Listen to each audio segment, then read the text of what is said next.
Today, I don't really have a good topic to talk about, so I just want to, on the spot, think a little bit about the disconnection that I talked about yesterday, where I really enjoy making these practices and I feel really good doing them. In the same way, I really enjoy and feel really good doing some yoga exercises and meditation. But for some reason, outside of them, I just struggle to keep them up. Like I have that issue with meditation and yoga where I said for years I'm trying to make them a daily habit where I just daily do them. But I every time I'm trying to be consistent with them, I lose track of them and they just fade out of my daily routines. And I haven't found a way to actually make them a consistent daily habit, how I, for example, have made it with walking or other things in my life. It's working a lot better with these practices as I think they are just a lot more important to me and they're just a lot more essential and very much kind of a primary focus on every day for me. So I think that negates that aspect, but they're very much on the same kind of issue, I think. And I don't really understand this issue. And so today, just want to use this video a little bit to just talk and just think for myself a little bit about why that might be the case or what are like the things that I currently think that makes this happen. So I really enjoy doing these practices when I'm doing them, especially the recording part. I really like what I'm doing, like here, just being in front of the camera and just talking about a topic. I really enjoy this. I want that because it's just a very different thing for me to do. That experience is a very different feeling. When I'm doing them, I feel different to I feel pretty much at any other point in my life. But they are very comfortable at this point. A lot of times when I've done, especially these recordings, they were very calm. They were very, like, they gave me a lot of focus. And they made me feel alive in a way, again, that's not really present in any other part of my life. And kind of the same is it with yoga and with meditation. And so I think one of the big reasons that I currently understand where this might come from, well, when I'm doing this, I feel really good and really enjoy them. But when I'm outside, I look at like my practice or even like meditation and like yoga, I look at them more of like as a chore, as a task that I have to get done with. And I don't feel like a pull. I'm not looking forward to them. I don't feel like something that pulls me to it. It's more like a lot more hesitation, like especially with meditation, with yoga. I'm I'm always like feeling a little bit like I don't want to do them. When I'm not doing them, I don't want to do them. When I'm in them, they're like one of the best experiences I have on on any day. So and there's this disconnection that is for me difficult to grasp, and I don't fully understand why I have experiences that are just very enjoyable and that are very positive and very beneficial to my life and that are really great experiences and really great actions, and why I then struggle on the other side to do them, to keep them up, to get them to them. Again, with these video practices for YouTube, I am able to consistently do them and I don't have that issue. Again, I think that's more so because they are just a lot more important and a lot, like very much my primary focus in my life currently, doing them. And I often also with them I look, and when on days where I feel a little bit where I feel a little bit down, or I feel like it's a little bit difficult, I intentionally move them forward and do them as early as possible. So I kind of just get them done, and no matter if my day gets worse or something like that, I just have done this, and so I've just accomplished this, and that's very much how I approach them. But it's also like even in that, I can see and I can feel and I can experience that the practices, even if I really enjoy doing them, and even like in a day where I feel like I don't want to do them, then I do them and I'm really glad that I did them and I feel really good about them. From the outside, they always feel different. They always feel a little bit, again, like I'm pushed away from them, not drawn to them, even if they're very beneficial to just my life in general, and they just feel really good doing. So I think the big reason, or like the big reason that I understand so far, is that why there's this disconnection is because these experiences are very unnatural for myself. They're very much out of my way. As I said, how I feel when I'm like recording, when I'm just sitting here and talking to camera, this feeling that I quite enjoy, and it's very enjoyable and it's very good, and it makes me feel like I'm accomplishing something and make me feel like alive, make me feel quite different. Potentially is also the reason why I'm not drawn to it, because it's so out of my way that like my default behavior is quite disaligned from these experiences. And so there's a gap between like what my brain by default wants to do and the behavior that I by default want to have, that's just easy and like frictionless. And doing these tasks, even if they're great, they kind of create a friction. And I think as I have the difference from the yoga and meditation to these YouTube practices, again, the YouTube practice is a very primary focus and very important in my life right now. And that importance overcomes this friction of because this is not my normal default natural way of doing things, or what I potentially am I used and trained to enjoy. There's potential friction. Even this is a very positive thing. I have to get out of my way to do them. And this getting out of my way is potentially the friction that always drops me out of them. So I have to change the default path, the default behavior, the default liking in my life in such a way that I could enjoy these, like the YouTube practice and meditation, yoga, and have them be done by default and have them just as a regular habit. I think that's one of the biggest parts of why that is so difficult for me to stick with them and to be drawn to them, because I have to go out of my way to do them. So they're not a natural thing for me to do. So I'm always being pushed away from them. And I think it's this gap and this disalignment of like how my brain works and how I like to do things, and just what I'm used to enjoying and how I'm used to living and how I'm used to experiencing things, compared to the YouTube practices, the meditation and the yoga. They're kind of very much out of my way and quite foreign. And this disalignment creates an hesitation and a friction. And just because I also don't feel this gap. I don't feel this friction. I don't feel like this is like a bad thing to do. Again, I have it outside, but when I'm outside, I don't feel the enjoyment of it. And so I think that's where it comes from, at least the big part. That's my understanding. There might be a lot of other parts that play into that as well. What could be other parts that play into that as well? Let me think about this for a moment. We have the gap between what I normally do and these exercises. For the yoga and the meditation, they're very much inward facing, and they're very much practices where I very much shield everything, completely everything away, and I'm very much looking into myself and be very much with my thoughts, with like my awareness deep in myself. And that historically is something that I was afraid of with my mental sickness.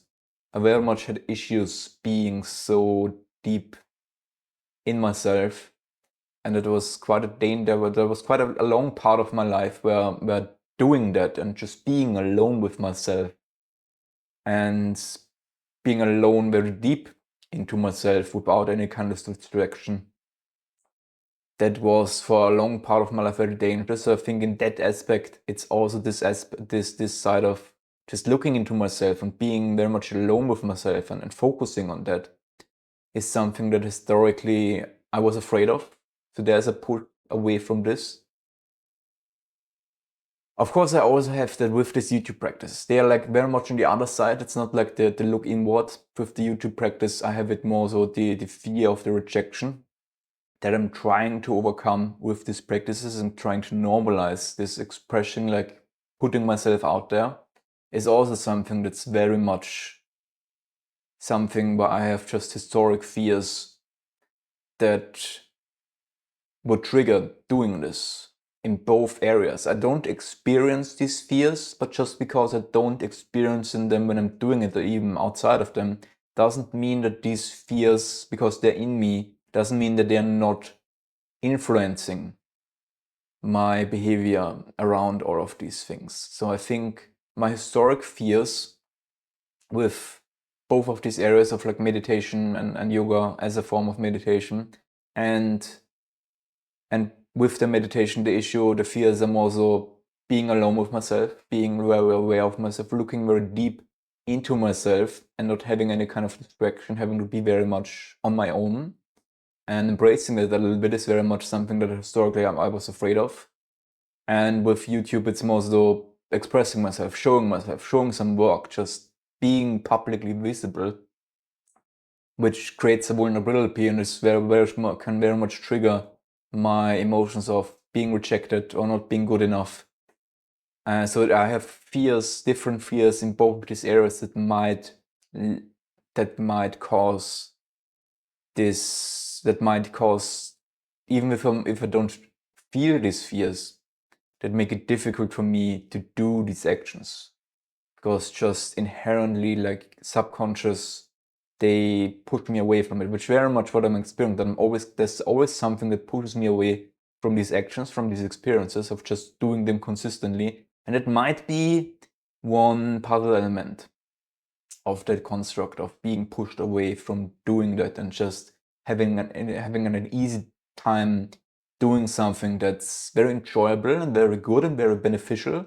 But there are just some forces that make it difficult to just easily keep it up. Because normally, and I would very much assume that there's an experience, an action that feels really great, that is very beneficial, should be a thing that's very easy to just do over and over and over and over again. Like my brain should reward me and should pull me towards something that is enjoyable and that's good for me. But in these cases, it's not. Something is pushing me away from it. And in these moments, I'm not very aware of these forces that push me away of, because again, in both cases, on like the side of that's very much out of my way. Because I don't really feel a lot of discomfort or fear and anxiety at this point doing these practices. I don't. And I think that I would feel a little bit, they're so subtle and so general that I can't take anything from them. And the same with the fears that then not make me do meditation and yoga again, or that might make it a little bit difficult to do these YouTube practices. I don't experience them. I don't feel that I'm afraid of being alone with myself or that looking into myself. And I don't feel that I'm afraid right now of being rejected because I don't get any views when I say something, or I don't feel good enough, that these videos are not good enough. Most of the time I don't have that. I experience this with these practices, and they are also designed to, in a way, in some points, challenge them a little bit. In a lot of points, just normalizing them. So it's just normal for me to do these things and just make videos. Like these practices are, I look at them as fear practices. So it's very much by design that they're there to reduce these fears. I'm very much aware that there is an issue. And yeah, so where was I going? I'm not really sure. So now we have just two reasons that I see why I have this gap. On one side, we have the issue of these experiences where I have to go out of my way, and there's just a gap, and this gap creates friction and makes it a little bit more difficult to do them and to get back to them. And the other one is fear, where I have an active force that potentially drives me away even if I don't experience. And both of these things are very difficult to experience, but I think they're in there. There might be a lot of other reasons too that I'm currently not aware of, or that I might misunderstand why this is the case. I should be near the end of the time for this video. I should come to the end. So let's just wrap it up with just a little bit of looking forward how I might be able to improve that situation. Just from the understanding of these two, what could I potentially do to make it easier for me to do these things in the future. I think very much how I'm doing it with these practices, one of the big things, again, for the gap, for the disconnection of I have to get out of my way to doing them, is just doing them a lot. It's just practicing them, it's just making them a very daily thing like I'm doing with these practices. I think it's very much working, but it takes a long time. It has to be very slow of just making them a normal thing to do. But just doing a lot of repetition, I will force the default path and the default ways of myself and of my brain to be more aligned with making videos for YouTube, just normalizing that. I think that's one of the parts that I can do with that. That's very difficult. For example, I see it again and again with like meditation and yoga, where they don't feel as essential and they're not as important for me to just keep up consistently, how it's with YouTube. I very much have a purpose and a big drive and a primary focus in my life of them. That's difficult to keep up with meditation and yoga. So I'm always trying to get back into them, trying to introduce them. I have always phases where, okay, let's try to introduce meditation as a daily habit again. And after some while, after a little bit of a worse time, I always fall out of them. Like currently I'm not doing any yoga practices again. I was able to do them for a few weeks, and then I fell again out of it. And if I start now, I'll probably fall out of them in a few weeks again or something like that. So it's very difficult to keep them up. So it's very difficult to change this natural path that I tend to go, and to reduce the gap, and so that these experiences are not so much out of my way and very much kind of just my normal. That's, I think, one of the big parts. I don't think I'm able to do this with meditation and yoga. Potentially I'm not, because that takes a lot of energy and a lot of commitment and a lot of just willpower to keep up with something so consistent like I'm doing with this YouTube. I very much have to focus my whole life on doing my YouTube practice every day, and I'm building my life a little bit around it. That's maybe a little bit too big said, but I would have to have the same discipline and the same commitment and the same importance for meditation and yoga, and I just have not. And I don't have the energy and power to elevate it artificially to that way. And so from that side, I'm not really able to make it that high. I think for meditation yoga, a better approach would be to simplify them instead of like doing a 10 or 20-minute practice. I think a better way would be to find ways how I can do kind of micro meditations of just a few deep breaths every day, combine them with some other tasks, do them during my walks. I'm going for walks every day. I could just take 1 or 2 minutes, or like a certain spot on like walks where, okay, I'll just focus on my surroundings, on myself, and just focus on awareness and do a little bit of meditation in that sense, and just have like kind of micro meditations, like just for a minute or just for one breath or something like that, spread over my day. And from that start to introduce them into my day instead of trying to make a 5, 10, 20-minute meditation or yoga practice. I think that would be the approach to normalize meditation or yoga in my life, and to slowly nudge my default path to be more aligned and to be more able to do longer and more meditation and yoga on a daily basis. That would be the approach on that.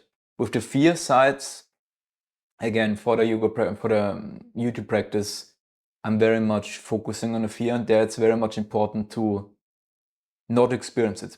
I have to make experiences with these YouTube practices where I don't experience this fear, where I don't feel like I'm doing something and I have to be afraid of being rejected, or don't feel like this is good enough. I have to intentionally make them and create a lot of experiences where I could feel rejected and I could feel good and not good enough, but that's just not the case.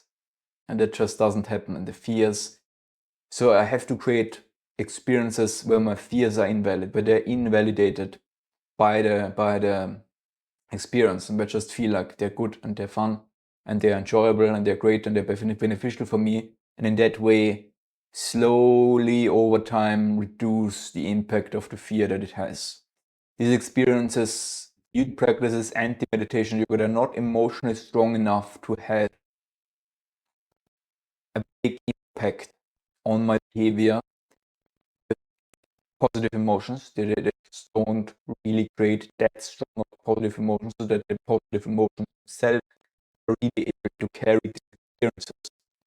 They're just not that strong emotionally, at least strong enough that they actually are able to like change the path of my behavior that much, and not against the forces that push against it. So it very much, I think it has to be repetition for a very long time. I just have to do these things every day, and I think the daily thing is a very important thing for that. It really has to be something that I do every day for not just months, it has to be for years. I have to do these things very much for years to like really make them normal and just like default. And I hope I can do this. So, and that's a reminder, I think, also for me that I really have to approach also this YouTube practice and YouTube, my plans and my goals for a YouTube channel. I really have to approach that in a long-term way and be very patient and slow with it if I really want this to be sustainable and beneficial and good for me and feel very positive about it. Because I really have to change it with repetition. It means I need to take time, and it just has to take time, and it just has to take repetitions, not just in days or weeks or months, how I would like it. It has to be years. So this kind of, in that sense, I also think like when could I stop doing these kind of practices, even if they might look at some point very different? I don't think I can stop approaching my YouTube channel other than I'm doing right now with these very practical, very emotionally focused practices for at least a year, potentially more. So even in the next summer, I will still hopefully be doing these practices. They might look quite different and they might focus on quite different things. I don't know, but I very much will still have to do these practices in a year. All right, I think we are around 20 minutes, which is already a little bit longer than I probably wanted. So I will end it here. Have a nice day.